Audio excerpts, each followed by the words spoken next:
واهتدى بهديه واستنى بسنته إلى يوم الدين. السلام عليكم ورحمة الله وبركاته.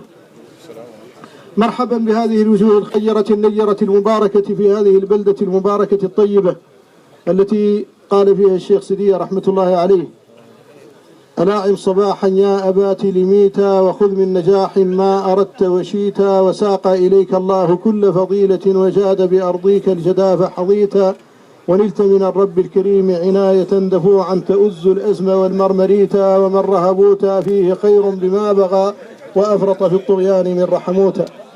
ويقول فيها الشيخ بابا رحمة الله عليه: أبوت لميت واسطة البلاد، هدى أهليه إذ نزلوه هادي، توسط بينها شرقا وغربا، وبين الريف منها والبوادي، هواء طيب ونمير ماء، إلى الشم الكرام من النجاد. مرحبا بكم في ضيافة آل الشيخ سدية الذين تشمل ضيافتهم كل المسلمين، كما قال الشيخ بابا رحمة الله عليه للفرنسيين حين سألوه من يمثل، فقال: أمثل كل من يشهد أن لا إله إلا الله وأن محمد رسول الله. مرحبا بهذه الوجوه الخيرة التي جاءت اليوم لتهنئنا بخلافة الشيخ إبراهيم بن الشيخ سيدي المختار بن الشيخ سيدي محمد بن الشيخ سدية بن المختار بن الهيبة، وهي خلافة مستحقة، ومن المعلوم زهد الشيخ وعدم طلبه للمناصب وعدم طلبه للتصدر، ولكنه ما قبل هذا الأمر حتى أتاه 40 من هذه الأسرة ففرضوا عليه ذلك، فاستجاب لطلبهم مشكورا مأجورا. ولا شك أنكم كنتم قبل أسبوعين هنا في التعزية في الشيخ العلم موسى بن محمد بن بابا بن الشيخ سيدي محمد بن الشيخ سدية رحمة الله عليهم أجمعين، وأنتم اليوم في تهنئة لتشاركوا أهل هذه البلدة، وتشاركوا أهل موريتانيا، وتشاركوا كل من يحب هذه الأسرة في مشارق الأرض ومغاربها أفراحهم كما شاركتموهم أتراحهم. جئتم معزين في وفاة الشيخ الخليفة موسى بن محمد، وجئتم اليوم مهنئين في خلافة الشيخ إبراهيم بن سيدي المختار، رحم الله السلف وبارك في الخلف. نقول فقط بين يدي الدعاء إن هذه الأسرة معدن من الخير جعله الله في هذه الأرض للمسلمين، والمعدن لا ينفد، كلما أخذت منه طبقة كانت الطبقة التي بعدها أقوى وأنظر، ولذلك فكل من كان يطلب خيرا عند آل الشيخ سدية فما زال مطلوبه موجودا، وسينال مراده هنا، وسيبقون كذلك إن شاء الله سبحانه وتعالى. وهذا ضمان من رسول الله صلى الله عليه وسلم، فقد صح عنه في الصحيحين أنه قال: الناس معادن كمعادن الذهب والفضة، خيارهم في الجاهلية خيارهم في الإسلام إذا فقهوا. وأعرف تنوع الطلبات هنا في هذه الأسرة، وقد ذكرها المنوهون. فقديما قال سيدي عبد الله أحمد دام في ذكر الشيخ سدية الكبير رحمة الله عليه: حتى وضعت عصا سيري ببابه فتنيؤ الطريد ويولي الراغب الرغبة، من نبعة طيب الباري أرومتها، بيتا أحل ذرى المجد العلا نسبه، حارت أناس بجدوى حاتم ولقد نرى سخاء كمال الدين قد غلبه. من نبعة طيب الباري أرومتها، بيتا أحل ذرى المجد العلا نسبه، حارت أناس بجدوى حاتم ولقد نرى سخاء كمال الدين قد غلبه. أحنا على الشعث والأيتام من نصف، على صغير لها قد أكبرت عطبها، شد عند تمادي أزمة فرحا، بالمعتفين من العافي بكل هبة. يلقى العفاة بوجه من سماحته كالهندواني، تجلو متنه الجلبة، وإن ألم به ضيف فمرتحل، يثني وكان حميد الظن إذ رغبه، ولا يفرق مدح الشيخ في فرق شتى، ويكثر مما قد رأى عجبه. رأى هنالك أخلاق الكرام إلى زي الملوك وزي السادة النخبة، رأى مصرعة الأنعام قد قسمت بين الصفيف وبين الجونة الرحبة، رأى العفاة على باب الكمال كما يرى الدثور على عد حمت قلوبه، من معتف وأخي حوجا وملتمس فصل القضاء، ومريد كشف ما حجبه أو كشف مسألة، والكل قد وسعت جبانه ولكل منهما طلبه. فالله بارك في نفس الكمال وفيما الله موليه من قصوى ومقتربة. إن تستبق حلبات المجد راكضة نحو المعالي تراه سابق الحلبة. لا يضمر الضغن من جار أساء ولا من المصاحب يوهي صبر من صحبه. وكم ثأم بينما حيين أصلحه خرز الصناع لمسنى أجرة قربة. أما الرقاع فأعلاق يجود بها والسير نصح بليغ يبتغي القربة. رآه ذو العرش علام الغيوب لذا أهلا فساق إليه قبله سببا. علما وفهما يصيد المشكلات به درك الطمرة من سرب المها عطبة. ومص كل ضرور من مخدرة درا تخيره للملك من ثقبه. لما تغلغل في علم الشريعة من صافيه أعمل في ليل العلا نجبه. شد الرحال من السلطنة للشيخ المختار. شد الرحال على كوب الجياد إلى تاج الأئمة من ساداتنا النخبة. فنال ما نال إذ حط الرحال وما أدراك ما نال يا وهل لها رتبة. فأصبح الشيخ مسقى كل ذي ظمأ كما يصبح مسقى دهلة القربة. ويقول فيها محمد المحمدي رحمة الله عليه: إن جاهلا إن طالبا يممت بحر مواهب أو جاهلا يممت بحر علوم أو مشتك من ذي عداء مظلما يممت رفع شكاية المظلوم. فترى بساحته الدماء وفرثها ولقد عظام جليده ورميم. لم يغنه المير الكثير لدى القرى كلا ورسل الكوم نحر الكوم. ويقول فيها الهادي المحمدي في مرثيته للشيخ الكبير: الأرض بعد الشيخ ثكلى يا لها قد زلزلت من بعده زلزالها. شيخ الرحاء قطب الرحاء شيخ الهدى من جاءه يجد الرحاء أبدا تحك ثفالها ويجد كريمة سرحه معقولة بالباب قد خضب النجيع عقالها. ويقول فيه بداهي محمد عبد الله والمحمد الإقبال والسيد المختار والمامون عبد الله والسيد أحمد القناني من ولاد بخطار يقولوا: يا الشيخ شفتك مكرمك لولوه بعد تعزريها ولقط معطاها حزمك معروف تسلزم بيها وتلوح للفعل قومك ومنين تابة تعطيها. وتجيك قرية من كبة يا الشيخ ما تملك سبة وتعود فوقك تتنبى وشوايلك بين يديها ورحاك ما تكسر حبة ما قام العياط عليها. وفي الدين توطى وتشرم وابليس تحتك يتظرم مقط فافعلك طرم ولقط صديت الجيها ما صد عنها متبرم وتبرم الخير عليها يا الشيخ شفتك بكرمك لولوه بعد تعزريه. ويقول فيه الآخر: البل عند الشيخ الرغى عاد فيها مطبوبة ألا ترغي مفرغة والله ترغي مصيوبة. مرحبا مرحبا مرحبا إن شاء الله.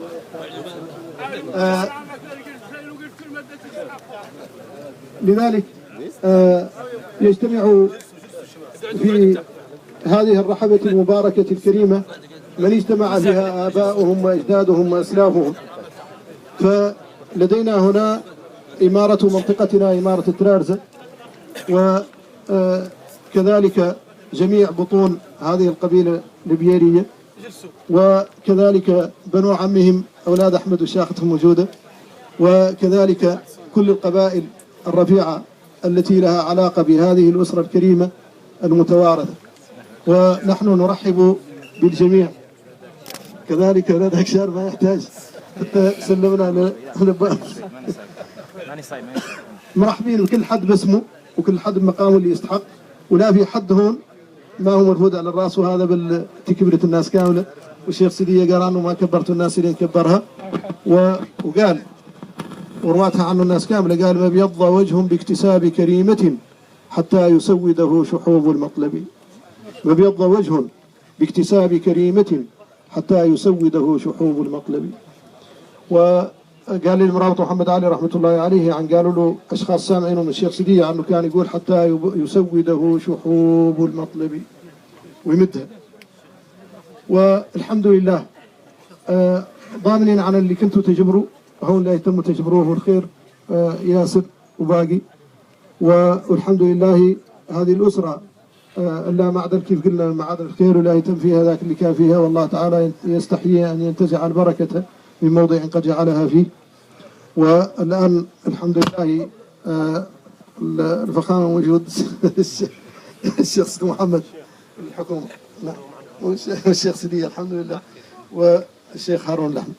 الآن الحمد لله ضامن لكم عذركم تدوروا عند أهل الشيخ سيدي لا يتم موجود ولا يتم تجبروه، وإن شاء الله هذا الخير باقي. مثل ما قلت هذه الأسرة خلفا عن سلف وباقي في الأعقاب إلى يوم الدين إن شاء الله تعالى. ونحن اللي عندنا الدعاء والرغبة في اللي عند ربنا جل جلاله، وهو اللي متوجهين له، وهو اللي جايبنا، وهو اللي مشينا، وهو أساس علاقتنا.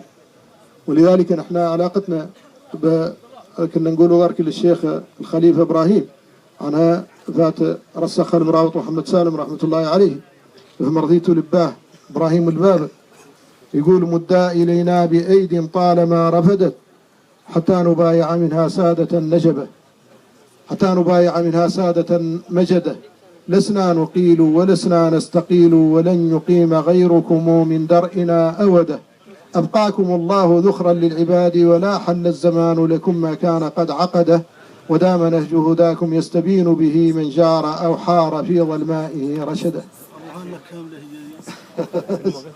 أحمد تعرض القصيدة كمان. أنا قد عبد الرحمن تحفظ القصيدة كاملة.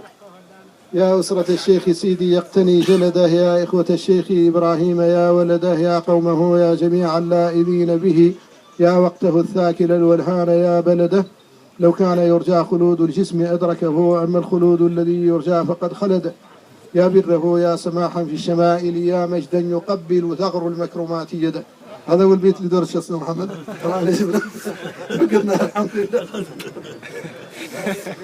هذه القصيدة من حكاها المرابطون، قال لي زحمة خارجة، قال لي شوف لي بلد بين يدين بده إلين نحكي القصيدة يسمعها، وطرحت له سادة عند وجه بده وقعد عليها وحكى القصيدة من هو وقفار هذا اللحمة، وحلف يمين من إيمان حسان وهم الخطأ معنا أخي يعرفون، وقوه وحلف يمين قال له ما تضمن لي عنك لا يتم ما يموت واحد ويقول لك ما رضيت القصيدة كيفتها ما تميت كل نهار كاتل واحد من المدعي هذا.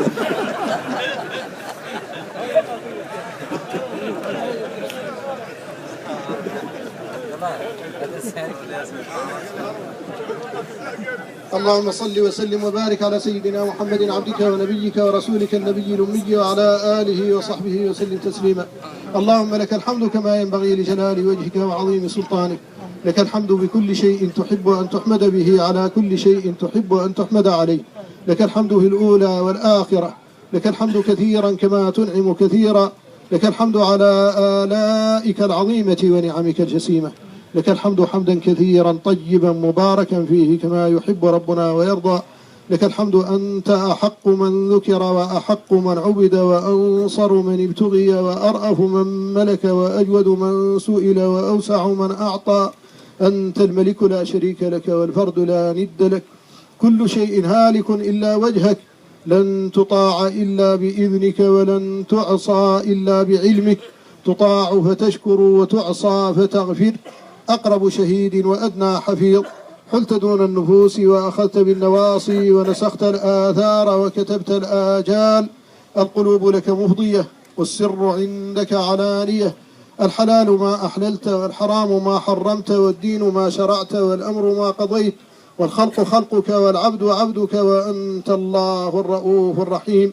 نسألك بعزك الذي لا يرام وبنورك الذي أشرقت له السماوات والأرض أن تجعل هذه الأسرة كما كان أسلافها، وأن تتم عليهم نعمك ظاهرة وباطنة. اللهم أطل أعمارهم وكثر أموالهم وأولادهم، اللهم انصرهم نصرا مبينا، اللهم انصرهم نصرا عزيزا، اللهم إنا نسألك أن تجعلهم مباركين أينما كانوا، اللهم حقق مرادهم وكثر أموالهم وأولادهم وأطل أعمارهم ويسر أمورهم واشرح صدورهم، اللهم بارك فيهم أجمعين، اللهم ارحم موتاهم واشف مرضاهم، اللهم أغن فقراءهم ويسر أمورهم واشرح صدورهم، اللهم إنا نسألك أن تعينهم على نوائب الحق وقضاء حوائج الخلق، اللهم افتح لهم خزائن الرزق، اللهم اجعلهم في قرة عين رسولك الكريم صلى الله عليه وسلم، اللهم اقض حوائجهم وحوائج كل من أتاهم، اللهم اقض حوائجهم وحوائج كل من أتاهم، اللهم اقض حوائجهم وحوائج كل من أتاهم، اللهم بارك في الشيخ الخليفة إبراهيم بن المختار. اللهم أطل عمره يا أرحم الراحمين وارزقه الأولاد الصالحين. اللهم اجعل خلافته يمنا ورشدا وخيرا لهذه الأسرة الكريمة ولكل من تعلق بها. اللهم أسبغ عليه نعمتك وأتمها وأدمها يا أرحم الراحمين. اللهم اشف الشيخ إسماعيل بن محمد وعافه وأطل عمره يا أرحم الراحمين. اللهم إنا نسألك أن تطيل أعمارهم أجمعين في طاعتك وأن تقضي حوائجهم وتتم نعمتك عليهم أجمعين. اللهم إنا نسألك أن تحل على جميع الحاضرين والسامعين رضوانك الأكبر الذي لا سخط بعده. اللهم اجعل هذه الوجوه جميعا من الوجوه الناظرة إلى وجهك الكريم. وآتنا أجمعين كتبنا بأيماننا تلقاء وجوهنا. وأمرنا على الصراط كالبرق الخاطف. واسقنا من حوض رسولك صلى الله عليه وسلم شربة هنيئة لا نظمأ بعدها أبدا. اللهم أحينا على سنته وأمتنا على ملته واحشرنا تحت لوائه وابعثنا في زمرته واسقنا من حوضه شربة هنيئة لا نظمأ بعدها أبدا. اللهم أصلح ظواهرنا وبواطننا.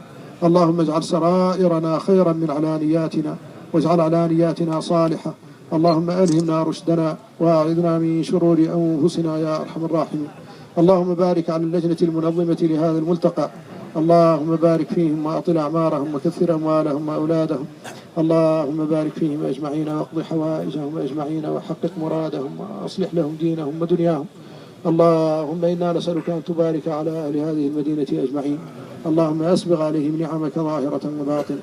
اللهم ارحم موتاهم واشف مرضاهم وعلم جهالهم وأغن فقراءهم ويسر أمورهم واشرح صدورهم واغفر ذنوبهم واستر عيوبهم واكشف كروبهم. اللهم أتمم عليهم نعمتك وأدمها يا أرحم الراحمين. اللهم لا تخرج أحدا منا من هذا المكان إلا وقد غفرت له ما قدم وما أخر وما أعلن وما أسر وقضيت ما في علمك من حوائجه يا أرحم الراحمين. اللهم اختم بالصالحات أعمالنا واختم بالحسنات آجالنا واجعل خير أيامنا يوم نلقاك. سبحان ربك رب العزة عما يصفون وسلام على المرسلين والحمد لله رب العالمين. هذا المجال قد ما تطول فيه غير اللابية زحمة الناس ونحن الله يطول عمرك. الله يرزقكم نزل فيكم. جزاكم الله تعالى خير. بعد الوكيل إن شاء الله.